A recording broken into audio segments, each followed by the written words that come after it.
It was 1903 when two young entrepreneurs gave up teaching to venture into the field of real estate development, laying the foundation for what was to become one of Saskatchewan's most successful private businesses.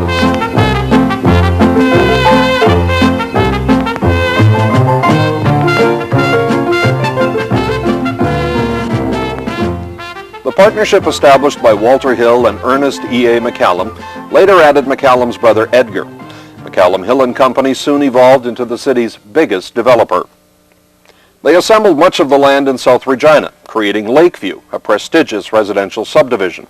Even the newly formed provincial government turned to McCallum Hill in 1906 to buy property for its new legislative buildings. By 1907, McCallum Hill expanded into insurance, with a general agency and surety business called Saskatchewan Guarantee and Fidelity. The partners believed Regina had the potential to become one of the great cities of the nation, and they affirmed their confidence by announcing plans for Regina's first skyscraper in 1912. The 10-story McCallum Hill building was a self-contained marvel, inspired from the famed Chicago School of Architecture. Unfortunately, the building's completion coincided with the outbreak of the First World War, that afterwards led to a real estate depression in the mid-20s. Maintaining occupancy in the building was a struggle until the late 20s, when the economy picked up for a short period of time. Then the company was hit with the Great Depression and dirty 30s. The McCallum brothers both passed away during this period, with the firm in the hands of Walter Hill's family ever since. As World War II replaced the dirty 30s, Walter headed the Saskatchewan war bond effort, while his son Fred journeyed overseas to fly heavy bombers for the United States Air Force. On the business front, the uphill battle continued. Rent controls limited income from the building, and the federal government halted the grain trade. That forced the sale of the company's grain and stock brokerage. After a distinguished career as war hero, including a near disaster when his plane lost 2 engines on its bombardier to enemy fire over Austria, Fred returned to North America to complete his MBA at Harvard. In 1947, he joined his father in the family business in Regina. Before long, Fred and his father were in the midst of a politically charged battle. Engineered by Provincial Treasurer Clarence Fines, McCallum Hill's insurance arm became a takeover target of the CCF government. Fred faced that assault head-on, forcing a bidding war. Their first bid was for $52 a share, or 51% control. And we bid them up to $84 a share, which was a bit beyond the actual breakup value of the company, for sure. When the government threatened expropriation, Fred and Walter advised the firm shareholders to sell. Taking their share of the government's money, they set up another company in 1950 called Western Surety. It was a stroke of genius. All the clients followed the Hills to the new company, and the government was left with an empty shell. Over the next 50 years, Western Surety expanded across the country and experienced significant growth. Today, the company is one of the best performers in its industry and remains a key arm of the Hill Company's operations. About the same time, Fred and some partners, including his Harvard classmates Ross Sneath and Herb Pinder, went into the oil business, scraping together $2,900 and borrowing $250,000 to buy a drilling rig. It was a wild ride. Still in their 20s, the group ran into trouble in Alberta before winning a life-saving contract to explore Manitoba's oil potential. We drilled the Discovery well down there at Verdun. That was the first light oil in the Wilson Basin on the Canadian side. They parlayed the drilling company into an exploration company called Canadian Devonian Petroleum, which made the first light oil discovery in Saskatchewan at Steelman. Soon afterwards, that company was taken over. In 1953, on the 50th anniversary of McCallum Hill and Company, Fred bought the operation and the office building from his father. Fred's next move was to start development of Regina's Hillsdale residential subdivision. This too brought controversy when the city refused to pay for the new Broad Street Bridge, which would provide access to the area. The company ended up having to build the bridge despite the political uproar. In the 1960s, the firm's efforts shifted to northwest Regina with the development of the Normanview residential subdivision and the Normanview Mall in the 1970s. Over a 30-year period, McCallum Hill developed over 2,000 acres of residential land and in excess of 1,000 multifamily units in Regina. was now time to move outside the Saskatchewan border. In the late 1970s, Harvard Developments, as the development arm became known, built the North End Tower and the Alberta Stock Exchange Tower in Calgary. Fred engineered the deals, hammering out a financing package with 2 British pension funds. They want the money in for long term. And what they meant by long term was 100 years. See? Who'd ever heard of 100-year? This turned out to be a 100-year mortgage loan. In 1976, Paul Hill, Fred's eldest son, joined the company after a successful career in the investment business in Toronto and Winnipeg. About the same time, the company entered the broadcasting industry with the purchase of the CTV affiliate in Regina. Fred and Paul both would be classed in the business as good managers and good owners.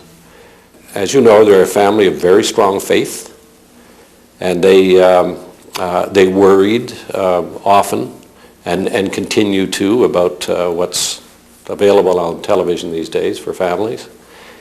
And so we programmed as much as was possible around those beliefs and strong community values. So 620 CKRM, Saskatchewan's home of country. The family's broadcast interests were later expanded into radio.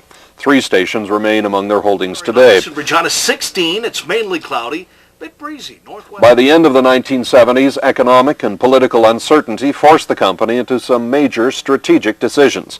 The first was to begin a southward expansion in real estate, and the second was a return to the oil industry. And so that's been a very important part in our survival, because the U.S. downturn tended to happen at a different time than the Canadian downturn. So we'd be going down in the U.S. when Canada was up. We'd be going down in Canada when the U.S. was on the rise. The company partnered with Gary Hewson, a Canadian with a development company in California, to establish an American real estate presence. At the same time, Fred was approached by California entrepreneur Neal, who, due to foreign ownership rules, needed a Canadian partner in an oil and gas prospect he was considering. And therefore, as somewhat of a contrarian, it was attractive to me to pursue the Tenneco Canada acquisition, having read about that in the Wall Street Journal. He said, that's why I think it's time to buy something. And so he had the thing financed on his own to begin with. We closed the deal in June '82. The prime rate was 19.75%, and we were on floating rate. Prime plus, I don't know what it's, half or something, floating. So if you don't think that took some doing. This partnership has lasted more than 2 decades, expanding into other ventures such as a gas distribution company in Ohio. But it was not always smooth sailing. Blue says they hit rough waters when oil prices dropped to $10. Described by one of the bankers, I recall, when I think Fred and Paul were in the room, as, you mean you're telling us to pound sand? And of course, we would not admit that we were doing that, but only that a measure of patience was required in the circumstances. Mono radio services.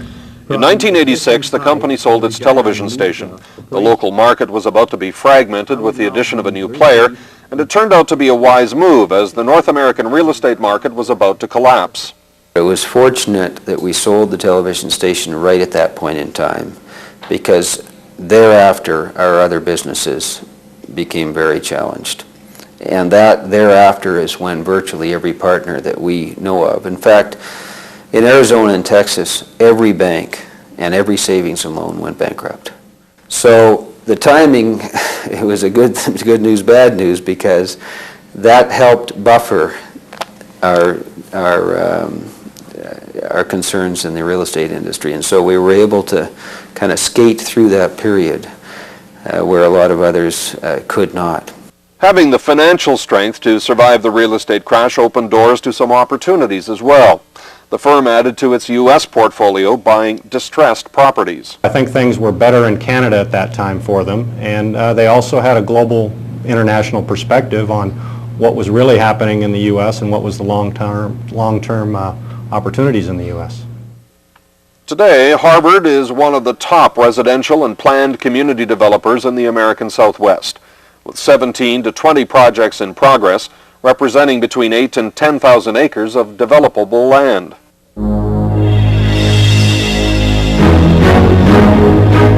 It was the difficulties in the real estate market which also opened the door to the most high-profile deal the Hill companies would ever undertake.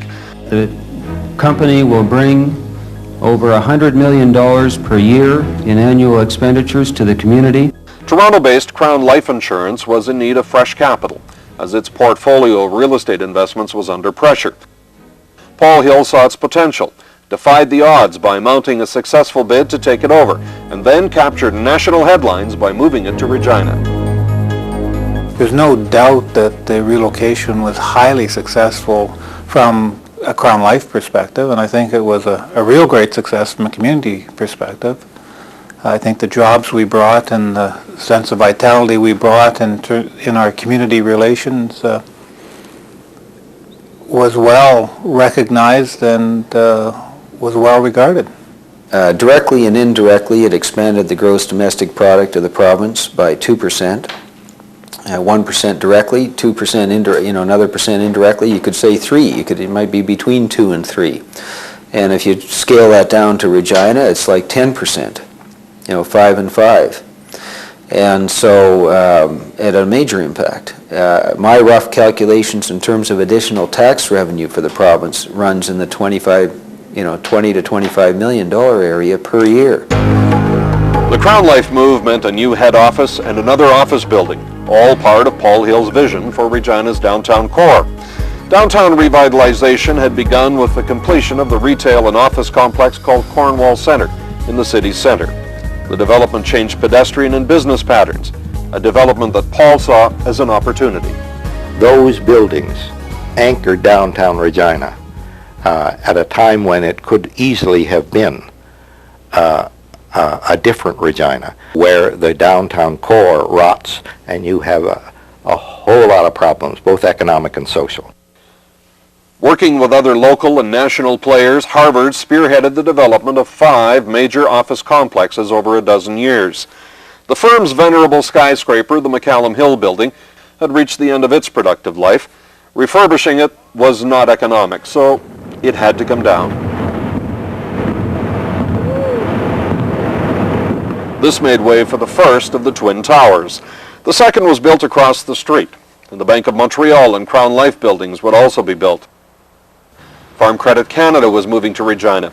A new tower was erected to meet its needs. Senior levels of government were brought together to commit their support to the area with tenants, and the city offered support for pedestrian links. What certainly wasn't a 10-year plan. It might be a 20-year plan. It might be a 30 or 50-year plan.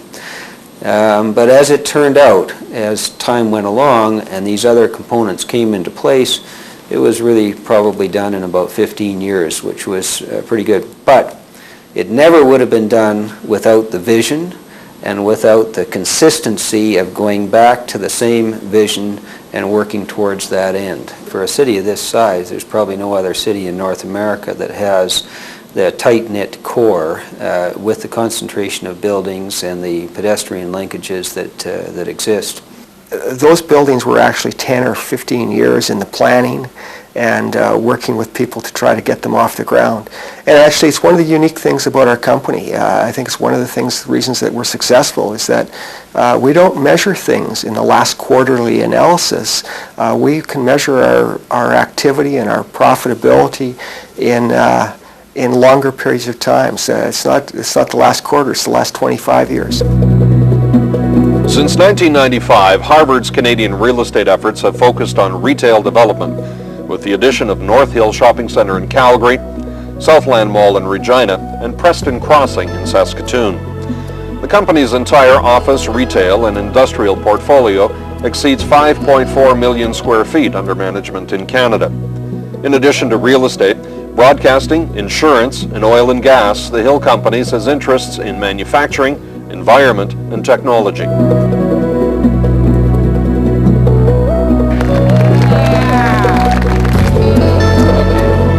With a nationally recognized reputation for excellence and entrepreneurship, Former Premier Alan Blakeney says the Hill companies hold a special place.